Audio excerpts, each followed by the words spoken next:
I've never played Cyberpunk. I was never really interested in this game during its marketing build-up hype phase, and seeing how poorly the game was received due to various reasons after launch, I just never ended up picking this game up. Since Starfield is around the corner, I've hit that phase of gaming where everything I play I'm just very aware it isn't Starfield. I'm sure this happens to people a lot when their favourite game is about to launch or a new game in one of their favourite franchises is about to come out. So I was casually scrolling through the Xbox store looking at anything that can alleviate my boredom, and lo and behold, Cyberpunk was down by 60%, so I decided to click purchase. As the game was downloading, I was looking forward to playing it, but I wasn't crazily excited. I felt it would be a holdover game, something for me to play to keep me busy, but there's one other thing too. I have a bit of a personal rule. I don't buy a next-gen console until there is a game I need a next-gen console for. And honestly, in the few years that the new Xbox has been out, I haven't really had a reason to buy it. Most games are still ported to last gen, so I've just kind of stuck on my Xbox One X. My logic was that it'll be cheaper in a couple of years to buy a newer console, and I'll still have a good library to go through since I haven't had the new console the entire time. All of this to say, we aren't going to just be having a cyberpunk experience, an experience of robberies, betrayal, e-sex, exploring, and more. Don't shoot!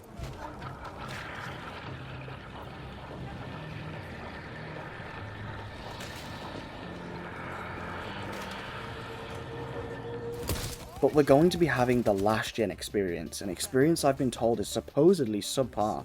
But come on, it's had countless updates, it's been out for a few years, how is that experience now? And will Cyberpunk be just as good for me on last gen as it is for those on current gen? Long intro out of the way, let's get into this. So we start Cyberpunk off in the character customization, and immediately I'm taken back by the customization system. It was really decent. We can change hair, tech, eye colours, eye size, mouth, ears, and you can even customize your penis. Yes, you heard me right, penis and pube customization. So a short 45 minutes later of messing around with the customization, I had my character created, and I felt pretty pleased with the guy I had made. It looked pretty badass, even if I do say so myself. We choose our background, we can be a wastelander style character, a street thug trying to live it big in the city, or a corpo rat who's trying to make his way to the big leagues. I went with the latter. This is the part of the video where I have to give you a spoiler alert. I'm going to be covering the game fully, all of its story, all of its lore, everything I can in this short review. Well, maybe not so short. But the point I'm making is, if you are thinking of buying this game and don't want any spoilers, this isn't that video. Anyway though, let's get into it. I'm going to do my best to try and skim through the story. I won't be telling you every single detail, but I want to do a quick recap of certain sections so you guys kind of know the context of what I'm talking about. So the intro section goes as follows. Our boss's boss kind of screws him over, so he hires us to ensure it won't happen again.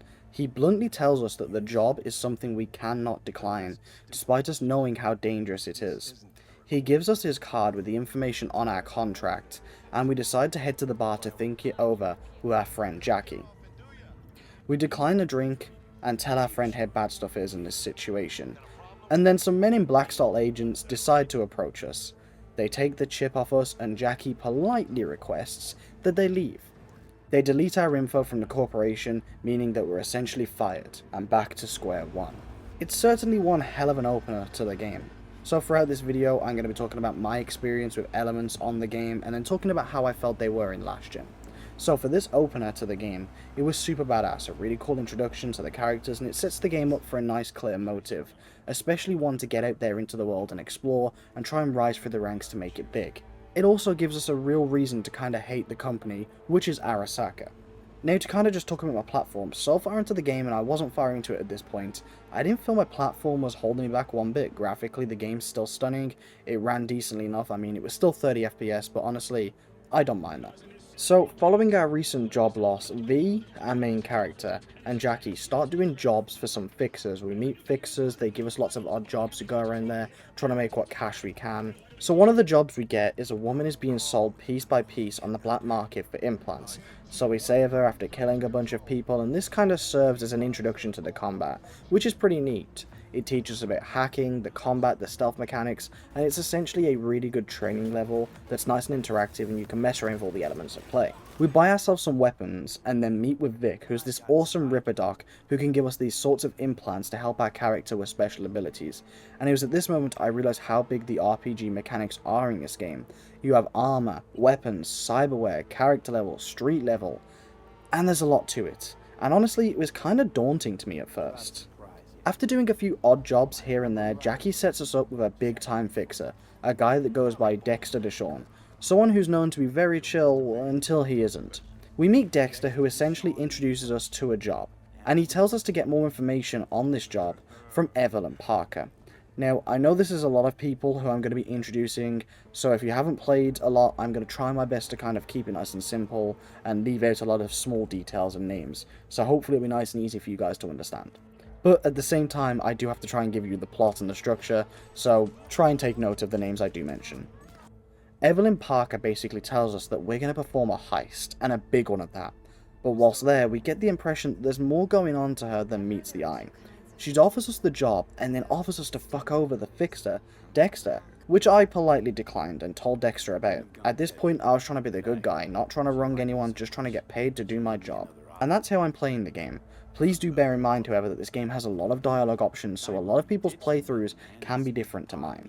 To perform this heist, we need to pick up some sort of bot from Maelstrom. I think that's how you pronounce it. The deal went kinda sour and I shot everyone in the building. Yeah, I didn't particularly plan for it to go that way, but hey ho. You gonna consider my offer now?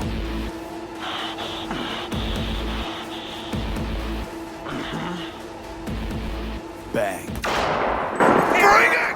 We get the spider bot, meet Dex, who's with another friend known as T-Bug, who's basically this tech person who's great at hacking and stuff.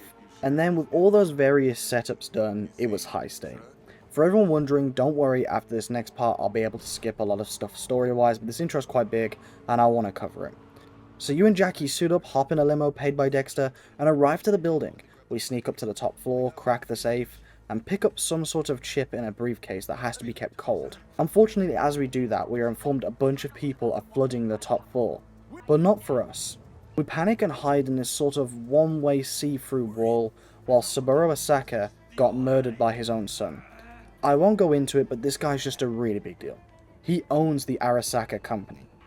After that, security floods the room, and then they leave, the building gets put on lockdown, so T-Bug opens up a window for us to climb out of, but unfortunately, Trauma Team, which is this game's sort of like police medical service, sees us, bullets start to fly, we jump down the side of the building, land in this one room, Jackie got hit.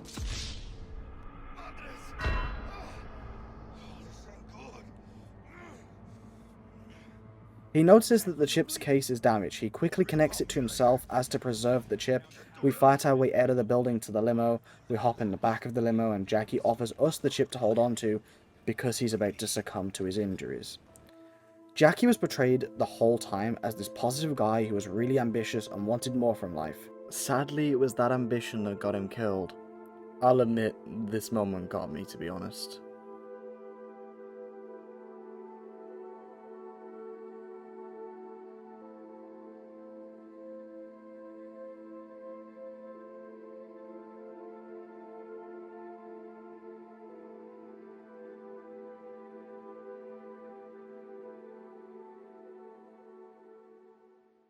We head back to Dexter, who's freaking out about this whole thing.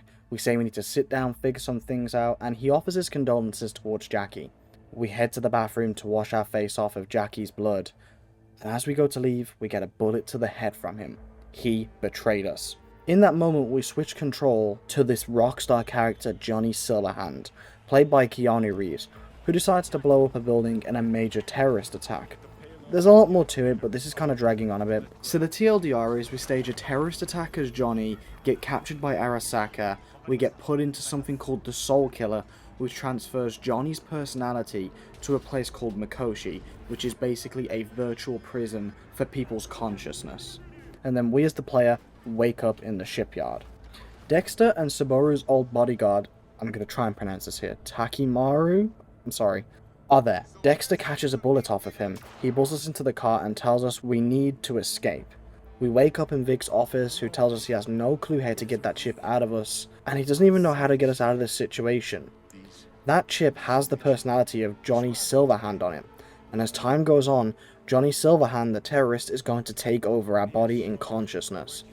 It's why we could see the memory of blowing up that building of him. He then starts to appear at random junctures in the game, and this is why the chip is slowly rewriting our consciousness and personality with Johnny Silverhands.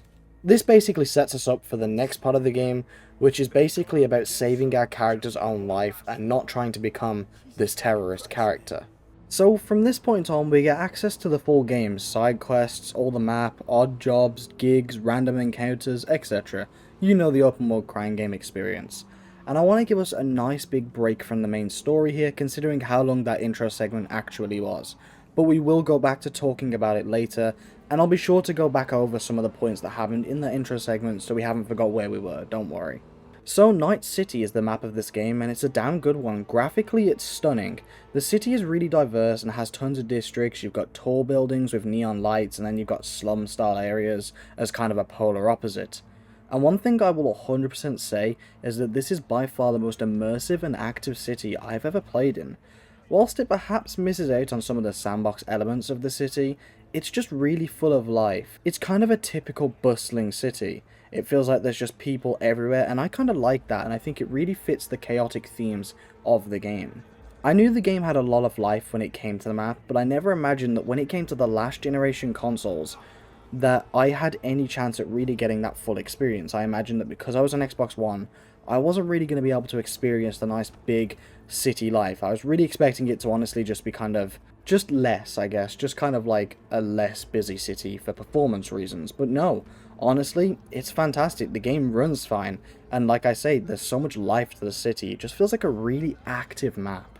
You explore a lot of Night City using vehicles, and the driving in this game is actually pretty decent, although I'll admit it's quite hard at times. I'm known to be a bit of an expert driver. Okay, maybe not. But driving in Night City, at least to me, seems pretty tricky, but also worth it. It seems like something you could definitely master. You see, with this map, it's so pretty and full of life, and it captures the actual city experience. Driving around it is really fun, but you also get that experience of driving in a real city, which, as we all know, is dreadful. Only joking, but I do think the driving can be awfully hard with how much is going on, and whilst it fits the theme of the game, trying to get off with smooth turns and drifting around corners, at least to a noob like me, is not ideal. I am not good at driving in this game. Money is the language of Night City, and god damn it's hard to come by at times. You definitely want to stick to doing jobs for cash, because earning it by messing around in the open world will take forever. One job I recommend for cash is the nice early fight clubs you get. You go off to fight clubs and you can get one of them that gives you a nice easy 8k straight from the get-go, which can help you get a lot of upgrades like new weapons, new armor, etc, etc. And speaking of those fight clubs, they're a super fun side mission thing you can mess around with. You enter the ring, have a really intense fight ahead of you with different sort of gameplay loops and tricky moments and unexpected turns, which I won't spoil for you if you decide to play those. And Fight Club really isn't a joke either. I was expecting it to be easy, having only played for literally 20 hours before. I was expecting, okay, I've played 20 hours of the game, I should easily be able to get into it, kick some ass, make some money. I got into a fight and got my ass beat. I died in literally 2 punches. I was way too underleveled for this game. Which actually kind of brings me on to the first negative point I have about this game. The leveling system, it's just not great, and I don't mean so in the sense it's hard to level up and get upgrades. I more so mean so in the sense that if you head to the wrong area of the game a little early in your playthrough, you'll get 1 to 2 shotted whilst you do nothing to the enemies. Now, I went in completely blind to this game, no reviews, no trailers, no anything, no hints, one bit. And unless I missed something, which I don't think I did, the game did not put as heavy an emphasis on this as it should have. The game is borderline impossible at times, and even on easy, the game is at level 50 without telling you you're at level 1.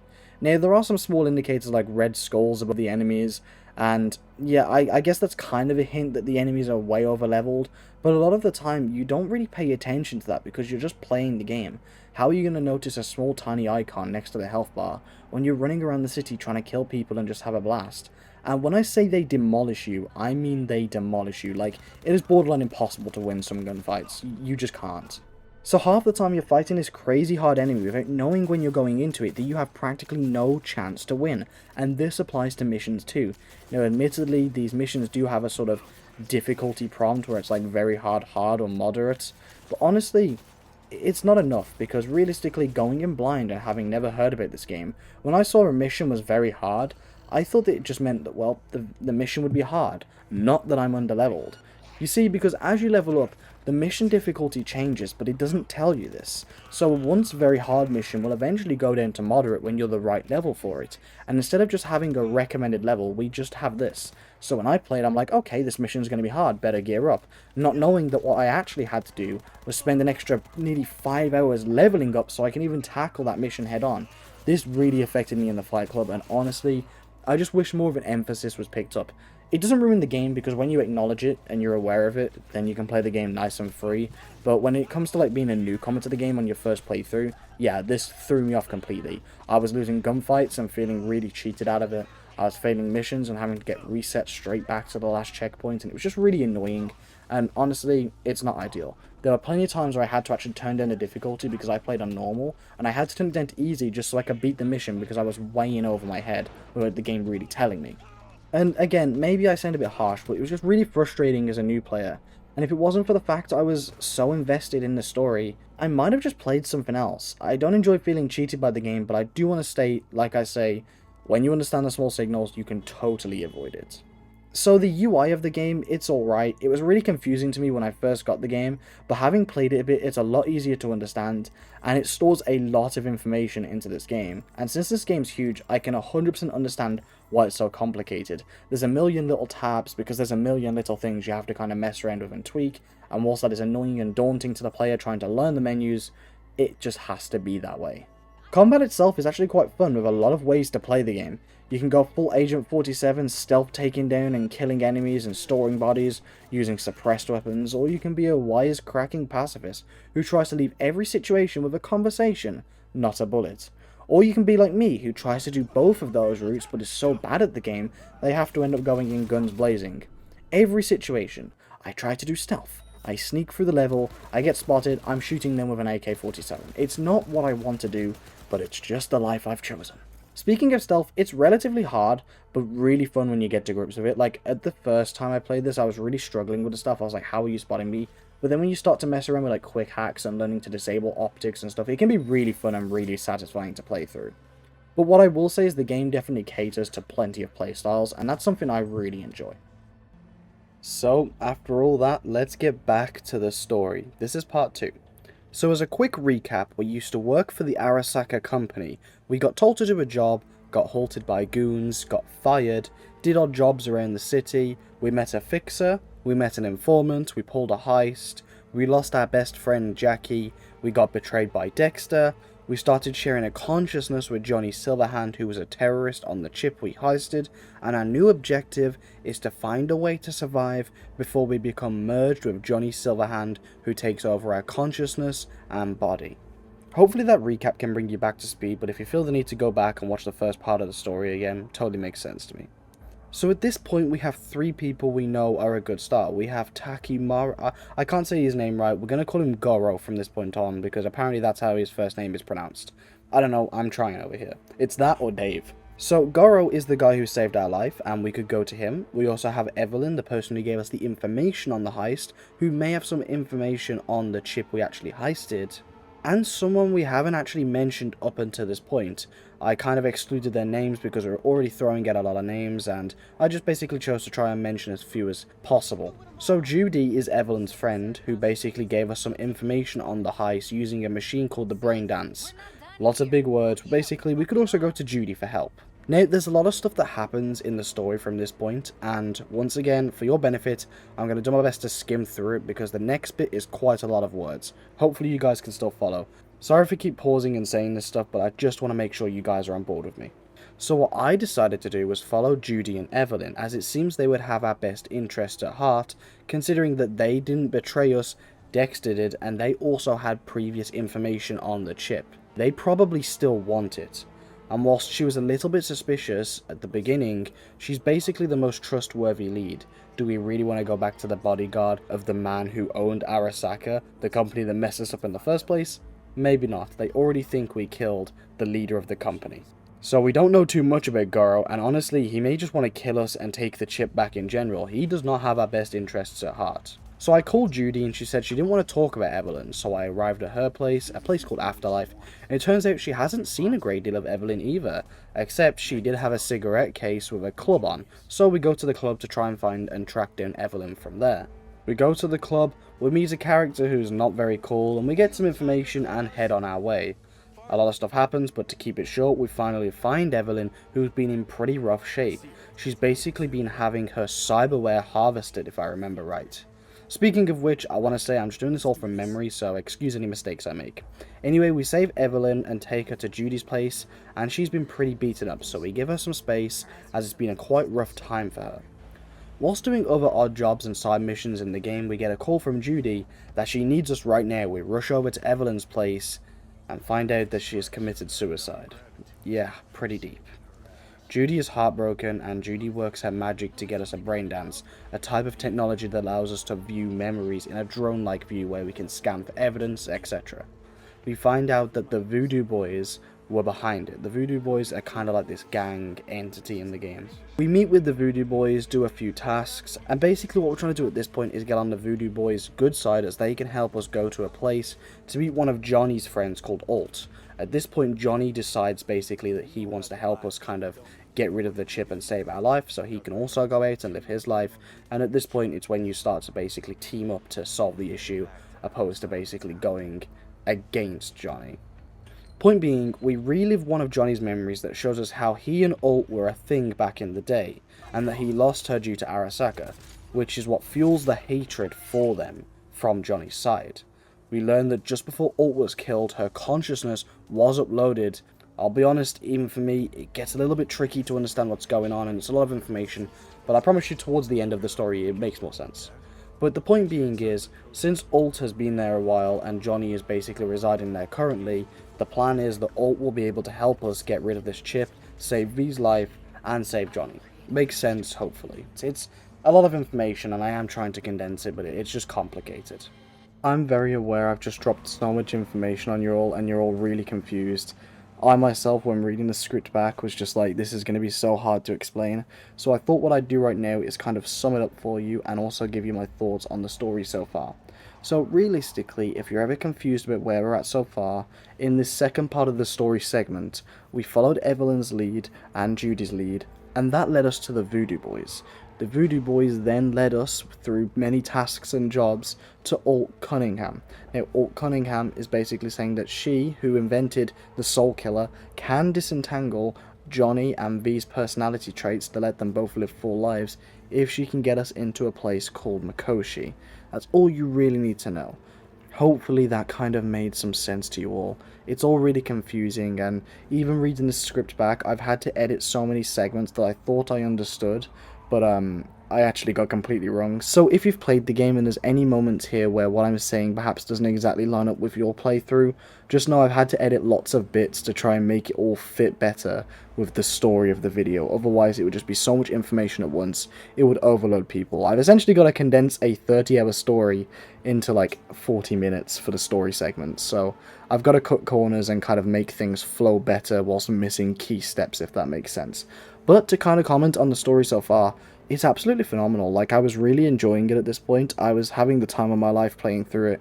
I thought that the game was just really impressing me with its direction and all these new elements introduced to me, things I would practically never have imagined being introduced into like an open world crime game. So yeah, it was really cool, really fun, and it was blowing me away at the time. And I think if you were to play it too, it would do the same for you. And again, to comment on the last gen experience real quick, and again, don't worry, that's going to basically come a lot more towards the back end of the video, talking about my experience on Xbox One. Yeah, it's like, the Xbox One, I didn't feel holding me back at all. Like, really, it was completely fine. I was having a great time playing Cyberpunk, and yeah, there was a couple frame dips, and by this point I had definitely run into a couple bugs for sure. But for the most part, it was a really solid, fun experience. I can't knock it too much. You know, the Xbox One set out to do a job, and I feel it did it pretty well. Anyway, let's proceed with the story. Since Judy was upset with the loss of Evelyn, we decided to do some other work. You see, earlier when we were in Johnny's memory, we met someone called Rogue. Rogue was still alive, so we went there for more information. A few missions happened, and basically we're after a guy called Hellman. Hellman is the guy who basically designed the chip, the technology, so obviously he may actually have some information on this. Rogue directs us towards someone called Panam. Now, Panam agrees to help us if we do some things for them. The typical game thing where you gotta do something to get something. We help Panam out, and she's gonna help us get some information. Now, that was so much information that even reading it back, I can understand that that's confusing, so I am once again going to take a break. But I promise you, when we get to the third part of the story, it'll all start to make sense what we're doing. But the TLDR is now, we're trying to talk to Hellman as he basically designed the technology, getting the information we can from him, and we're also trying to reach Alt, because Alt basically knows a lot about Mikoshi, and it's complicated, but she can help. Again, that was a lot to take in, so we'll try and return to the story a little bit later. Even for me reading it back, it's just a big script where we have to get through lots of bits, and I've got to miss out so much information here and there to keep the video actually like a watchable length. But I promise you, when we get into the third part of this story, it will make more sense. But the best thing for you guys really to know at this point is we're trying to track down Hellman, since he knows information about the chip. And we're also trying to get to Alt Cunningham, one of Johnny's old associates, as she invented the Soul Killer. Really complicated, I know, but the TLDR is we're trying to get to Hellman, and we're trying to get to Alt at this point, to help us get the chip back to the normal level. If you ever get lost, just remember every single thing we're doing is essentially to try and save us from dying from the chip. If you're ever kind of lost, just remember the overall story goal is to basically save V's life and stop the consciousness takeover from Johnny. That's the end goal. So this game allows people to have relationships with other characters, and I have to admit, whilst that sounds cool, it's rather limited.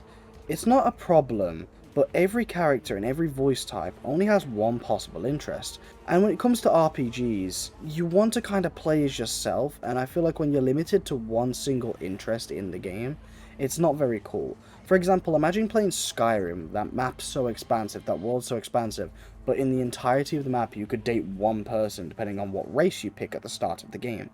It's fine, it's not game breaking, don't get me wrong, and it's not going to ruin the experience, but it's one of those things I would love to see expanded upon, either in a sequel, or perhaps in the Phantom Liberty update that we're going to be getting very shortly. Speaking of the game allowing you to play however you wish, Cyberpunk has an outfit system, where you can equip items you find in-game, but only for appearance. This is kind of hard to explain, but let's say you found a really cool 5 defense helmet. It looks really cool, but it's not very good because it's only 5 defense. But you can equip this to your outfit option, and then you can basically equip a 20 defense helmet, for example, to your actual armor rating. Meaning you would have the aesthetics and the physical appearance of that 5 defense helmet, whilst having the armor rating of that 20 defense helmet. If that's kind of confusing, I'm sorry. You can see on screen what I mean though. And for the most part, this is great, but the one complaint I do kind of have in this regard is there's not much point of really having a cool outfit when you can only really see that outfit when you're in stuff like camera modes. There is no times in the game where you're in third person really, and honestly, that is a very small disadvantage. The way I look at it is, it's one of those things, I'm very happy it's there. I'm happy that I can change my character's physical appearance, even if I don't see it a lot of the time. However, I just kind of wish I saw it more. It's one of those things that's well developed in theory, but the fact you can just never really see it means that it also kind of goes underutilized. It's not that the actual options are undeveloped, it's just that there's not many times where I can utilize those options. Not a big deal, like I say, but it's one of those things that I just kind of wish was expanded upon. But as a whole, the whole outfit system is really unique and really good. It allows you to basically dress however you want while still having the higher armor ratings. One thing I'm a huge fan of in Cyberpunk is that at any time you can pretty much call anyone you meet in-game and check in on them.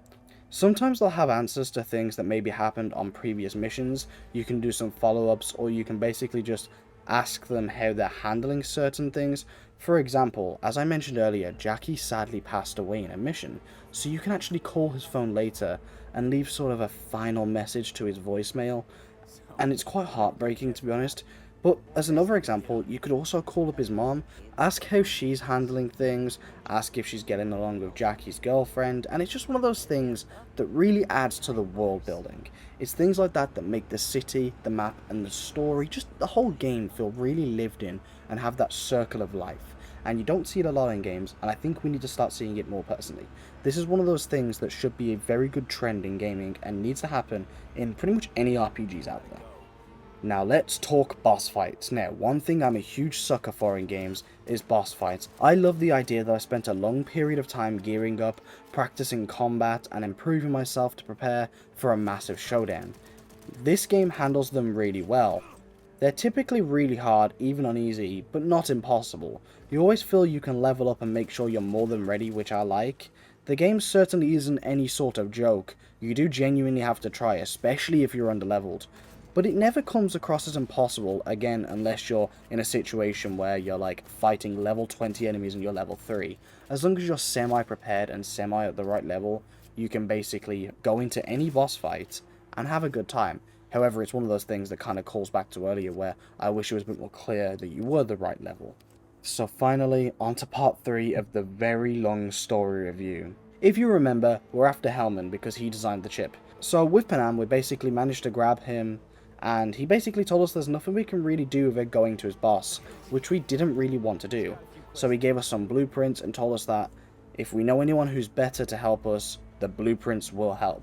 After giving Hellman over to Goro, who said he had some unfinished business, we meet with him.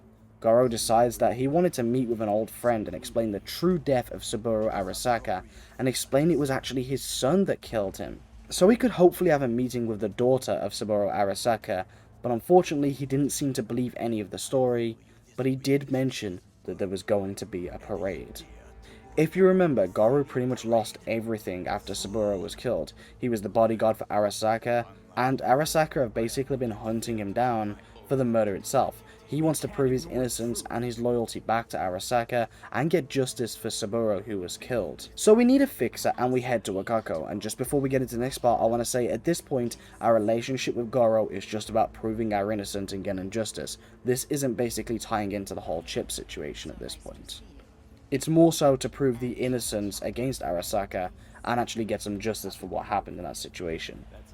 We meet with Wakako and she gives us some information on the parade. Goro decides that he wants to board the float, speak privately with Hanako, the daughter of Saburo, and convince his innocence for her.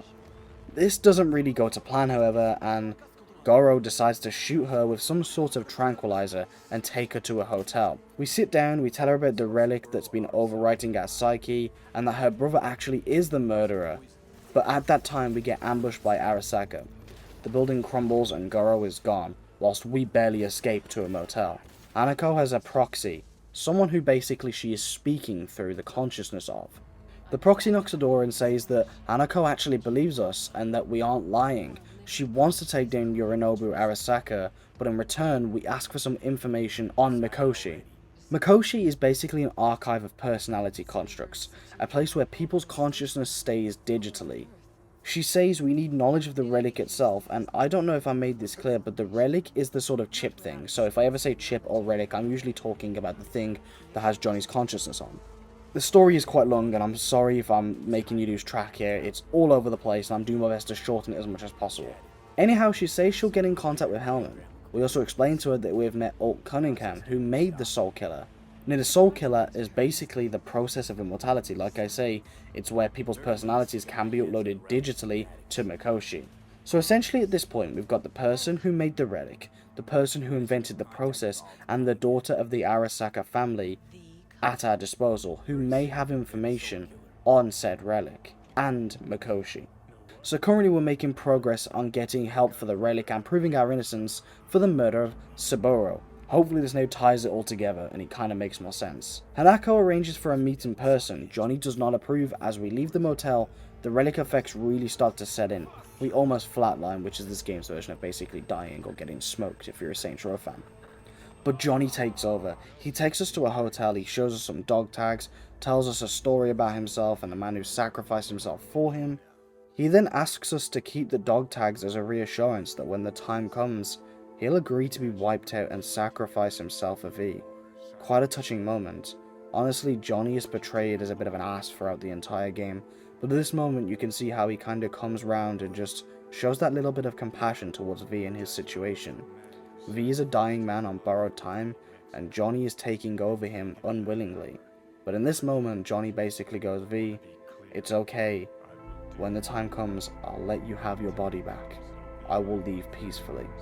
And with how the game has basically portrayed Johnny, it was nice, honestly. It was at this point you really start to feel bad for Johnny and everyone involved, and you realise that even though Johnny's a bit of an asshole, he didn't want this either.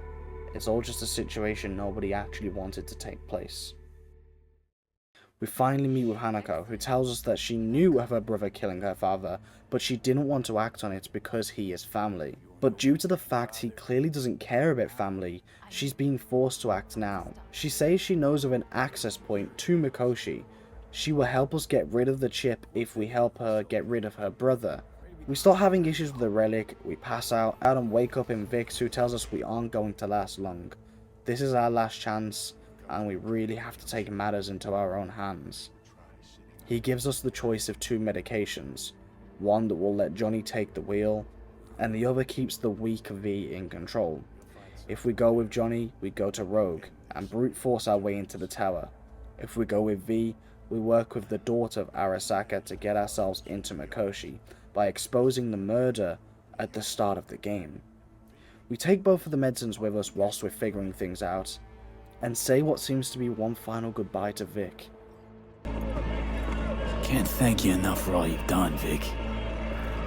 Only wish I could have done more. Go on now. Misty, Jackie's girlfriend, takes us to the roof, and we make an important phone call to Panam. Panam offers help, and we're left with three options. If you're wondering why we made a phone call to Panam, one thing honestly I just don't really have the time to stress is that throughout the game and its side missions, you get really close with Panam and basically enter a relationship. That is my V's love interest for the game. So basically at this point, we have three options. Do we risk it with Johnny, let him take over V and blast his way into Arasaka and hope it doesn't go like the previous terrorist attack that got him killed before? Do we go with Arasaka, trying to expose the murder of Saburo Arasaka and hoping that the daughter can lead us to salvation, despite Arasaka knowingly being a pretty bad company throughout the game? Or do we call Panam, possibly risking everyone's life, but leaving the situation in the hands of those we trust? Essentially, our choices came down to this: brute force, compliance with the enemies, or our loved ones' help. This is the decision I had to make. I chose to get help from those we love. My logic was, if it all goes bad, at least our loved ones will be around. I'll admit that decision scared me. We take the medication that blocks Johnny, explain that we want to be there for our death if it happens. He touches our shoulder and leaves. This next bit is quite important and explains what we're doing, so pay attention, viewers. At this point, everything should really start to come together and hopefully make a lot of sense for you. We call Panam and tell her we have to get into the Arasaka Tower, because they have tech that can help us get into the prison of the souls. This is the only place V and Johnny could disentangle for good. More importantly, it's V's last chance. Panam agrees and is on the way. Panam and the team head back to camp. They decide the only shot we have is to dig into Arasaka Tower with a tunnel. We need to get in contact with Alt, so we enter the net through an ice bath. She seemed upset that Johnny wasn't with us, but she offers her help anyway. She sends us a program to use when we're inside of Mikoshi. We pull out, we talk to Saul, who is basically the leader of this group that Panam is a part of, and he gives us a big speech about how we're part of the family and everything. Again, another touching moment, and honestly, at this point in the game really made me feel like I was just saying my goodbyes. Saul briefs us on the mission. We then storm to the location entrance of the tunnel. We lose a couple of Aldecados, which is the group, along the way. We then part with Mitch, who is a friend of the group, and finish off the drill process right into Arasaka. We break in with Panam and Saul, we get through the lower levels, integrate the chip that Alt gave us, and then Saul sadly dies. I'll admit this got me, and the worst part was, he was killed by the same person that killed Johnny Silverhand all those years back. We finally get to Mikoshi and jack in. V is looking rough. We awake in what seems to be some sort of net-related place, with a pyramid in front of us. We climb to the top, and who else would be waiting for us at the top other than Johnny Silverhand? We talk a little. He tells us that we've already been split by Alt because we entered Mikoshi, but Alt tells us that if we get transferred back into our body, we might only live a little over 6 months. Our body has gone too far. It thinks it belongs to Johnny because of the relic. Johnny sits down with us and tells us he's going with Alt still. We will get our body back, but we have a choice. We can return to our body, live out the little life we have left, or we can cross a bridge into cyberspace for good, leaving our body behind forever for Johnny. Immortality digitally, or mortality temporarily. That's the decision I was given. It was a tough one, but the life we had just before going in, becoming an Aldecado, becoming friends with Judy, finally making an impact, 6 more months of that seems like a gift. I apologized to Johnny and went towards our body. Johnny doesn't even try to stop us, he just accepts it. We lay down in an ice bath and return to our body, and Johnny says one final goodbye. Goodbye, V, and never stop fighting, knowing that this would be the last time V and Johnny talk. We awake in a car parked upon a dam. We walk towards Panam, who's waiting for us. We reminisce and exchange some words. Panam and V are talking about leaving Night City behind. We're going with the Aldecados back with the family. Panam talks about having contacts that could help V, but that can wait. We take one last look at the view of Night City and say our goodbyes. We get in Panam's car and we drive towards the border. Mitch drops by alive and kicking. He left earlier in a tank-style vehicle, and we were kinda worried he was gonna die. It's one of the details I had to skim over, but trust me, I was pretty happy to see he was still alive. We discussed the plan to leave the city through an old smuggling tunnel. Obviously with Arasaka at all checkpoints, we couldn't just drive out. We planned to head to Arizona with the cover of a dust storm. We escaped through the tunnel with little resistance, and whilst the tank is driving above the water, we breathe in some fresh air. Air away from Night City. V and Panam are finally free. Free to live the life they want to live. The credits roll, and it plays some calls from old friends. Yeah, it was amazing. I guess by the end of the story, my story at least, I felt weight. I felt like I'd experienced something more than just some cheap story. I love how the game kinda morphs its meaning, and it starts out as a story of ambition, wanting to live it big and become something in Night City, and slowly transfers into a story of just borderline survival, just trying to live, and then becoming almost a love story. Then to leave it all behind just to go back to square one, because well, square one seems like the last time everything was stable for V. You lose friends, you meet family, you lose some family, and you meet some friends. So much change. You experience Johnny going from an asshole terrorist to someone who in his final moments, when he had one last opportunity to live, gave you your body back. He gives it all up for V, just so he can live the life he deserves. It all comes full circle. I guess the message I got from the game was just that even when things don't go to plan, if you persevere you can find some happiness and peace. Even when you're a dying man with the consciousness shed by a terrorist. But that's just my story. That's a story I've been able to experience, and I'm told there's plenty more darker endings to get. I guess I got lucky. I guess I didn't really second guess my choices, and I went with what felt right, and luckily that got me the best ending, apparently. And that finally concludes the story. The story is top notch, truly. And for the fans of my Saints Row stuff, I'd almost put it up there with Saints Row 2. I truly loved it. So now that the story segment is finally complete, I'm going to be giving you my experiences with last gen, and then also talk about some of the great and not so great things about the game as a whole, to wrap this video all together, make it come full circle, and you will finally know my thoughts on the last gen experience for Cyberpunk. So let's get into how the game was on last gen as a whole. So far we've assessed that the story for me was pretty captivating. I loved it, and was able to enjoy it on last gen. But does that mean you should play/buy it on last gen? My answer is just really that it depends. One thing to keep in mind is that if you buy the game on last gen, it'll also work on current gen, even if it's digital. So you aren't exclusively buying it for a certain platform. My honest thoughts go as followed. If it's on sale, and you know you're gonna like the game, but you only have an Xbox One, I'd say you can probably buy it and enjoy it for its story and gameplay. But I'm not saying I recommend it. The next gen experience has extra updates, extra content, higher frames and visuals. The last gen experience of the game is a fine experience, but just fine. Sure, the base content is as great as ever, but the way that content is delivered just isn't the best you can get. If you play it on last gen, you can enjoy it, don't get me wrong. But could you enjoy it as much as you would on next gen? Possibly not. But if you just want to experience Cyberpunk, don't care about visuals, frame rate, or plan on upgrading in a good while, you can do a lot worse. The story is still gripping, gameplay is still fun, and I had a very good time on it with my Xbox One. The bugs on Xbox One are typically visual ones of the weird variety. I'm yet to have a single game-breaking bug, genuinely. Just some weird ones, textures not loading, invisible props, causing characters to float, T-poses, etc., that sort of thing. Stuff that made me laugh more than be mad. It's almost a part of the experience, and I didn't hate it. But it's not a good thing. Just because I can appreciate a good laugh doesn't mean everyone will enjoy these bugs. I can see players who want to be invested in a story easily frustrated by this. But I was fine with it because it was genuinely far and few between. If I can compare it to any game, I'd actually compare it to modern day Fallout 4 for the Xbox One. Fallout 4 has frame dips and weird bugs, but the base content is good enough that I can look past it. And I feel the same with Cyberpunk. However, with Cyberpunk, the base content isn't the same on both platforms, so I'm knowingly getting less for my money. So, these are the things you have to weigh up. Want a good story, some fun gameplay, and don't really care about extra content, frames, or visuals? Sure, play on Xbox One, you'll be fine. But if those things sound important, you might as well just hold off until you have a Series X or S. But I will be honest and say, with this game's reputation, I was surprised how good the Xbox One version was. It might not be up to the standard of the newer consoles, but it wasn't half bad. But the problem is, it's gonna get worse with time. The more stuff added to the newer versions, the more outdated the older one will become.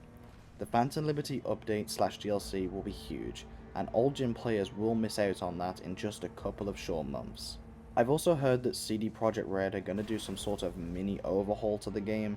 I've only heard rumours of this, I haven't seen anything official because obviously doing this review, I didn't want to spoil anything for myself. But if so, this is really just going to solidify that the last gen version is a lesser version and might not be worth playing for you.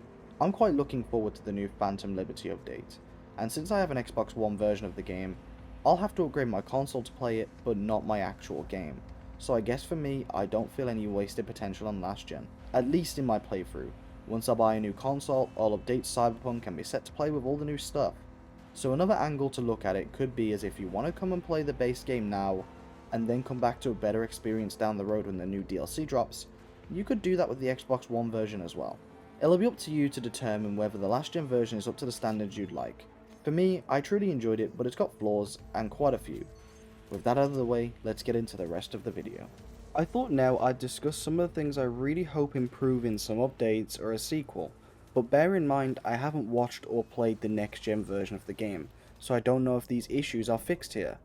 These are issues I have experienced on the last gen experience, which is kind of the point of the video.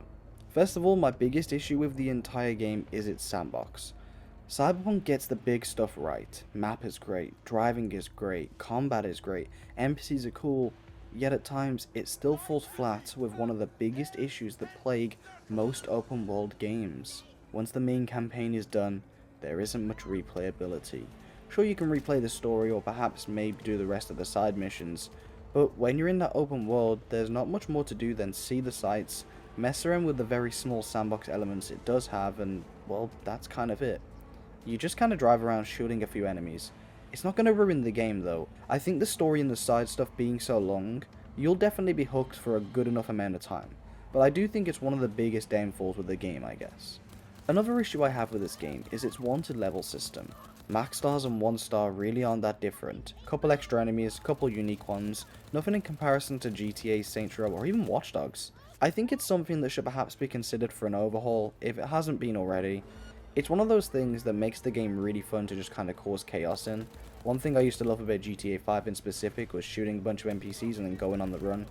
Stuff like that makes the game really epic and fun, and there's not much memorability in having a bad wanted system. I've already spoken about a few big issues like bugs, leveling system, and having the ability for only one relationship, so the last issue I'll leave this subject with is a lot of the cool story gimmicks you can't do in the open world. There's so many cool elements and areas in the story you can never visit again, and it's so sad with this game having such a good photo mode, which I'll be touching on shortly. It's heartbreaking to know you have to take advantage of every moment because they will be gone with no way of returning without loading an old save. But with that negativity out of the way, I thought I'd give us some good points too. The world is full of collectibles. I know that gaming companies like Ubisoft have ruined this sort of thing, but if you're a big lore geek like me, it's always appreciated. I do always enjoy seeing some cool stories hidden inside my favourite games. Skyrim comes to mind, and there's plenty of others out there for example. Having played the game for at least an extra 50 hours since the first time I started writing the script, the upgrade system and skill point system is damn awesome. Like in every department, upgrading weapons is great, unlocking skills is great, leveling up is great, you get the point. It takes basically what made the progression in Destiny 2 so good, I know that's an obscure reference, but you get my point, and made it even better, without the pay to win. It's totally awesome. Its soundtrack, oh my god, it's so damn good. So many intense tracks and then so many somber ones. I love it. Soundtracks are in my opinion quite possibly the most memorable thing about a game. A bad one can kill a game on arrival. This game's soundtrack is really good. Yeah, couldn't be more pleased with it, to be honest. My favorite in gaming? Probably not, but it's still pretty damn good. And finally, this game's photo mode. Oh my god, I've never seen a photo mode with this many options. It's basically kind of like what Watch Dogs Legion had, but even better. There's a couple issues I have with it, but for the most part, it's amazing. You can mess with all the effects you want, the backgrounds you want. The only issue I really have with it is that you can't keep the city moving behind you, which I guess makes sense for a photo mode, but if you're, say, wanting to get some cool, like, video shots or anything, you have to do that with just playing the game, which is definitely something that bugs me. But, as a whole, the photo mode is great. You can mess with literally everything. You can remove your character, add your character, change the pose your character has. You get the point. If you want to see a personal example of how a good photo mode can really make some cool content, I made a video a long time ago with Watch Dogs Legion, like a little mini trailer, and it's probably my least viewed video on my entire channel, but the photo mode in that game allowed me to do some really cool stuff, and I was actually really proud of it. So yeah, that's some good points and some bad points about Cyberpunk.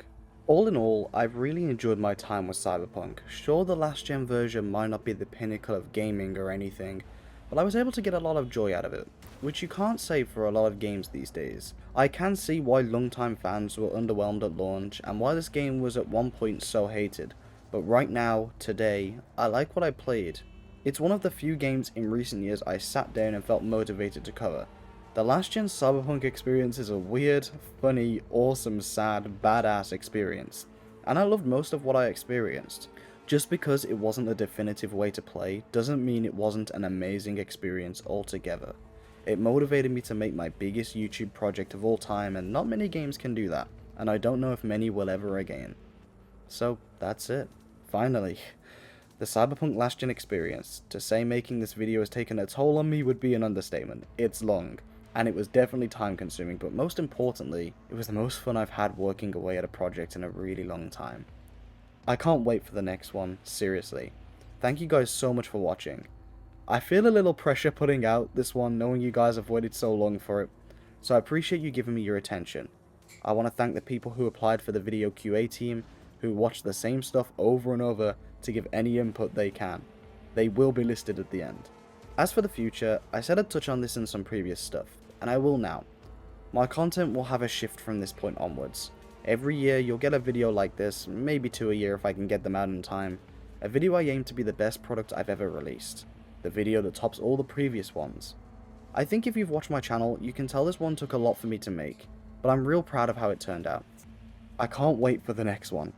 I can't wait to up the levels once again, and until then, hopefully I'll be able to return to shorter, more regular videos, at least until the next big project's in the works. But first of all, I'm taking a big ass break from editing. Thank you all for watching, everyone, and thank you for your support.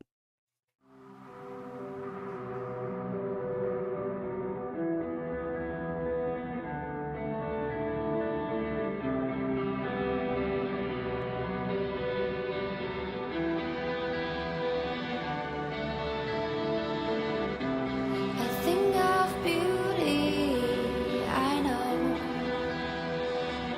will never fade away. What should it to me? I know. Said what you had to say, but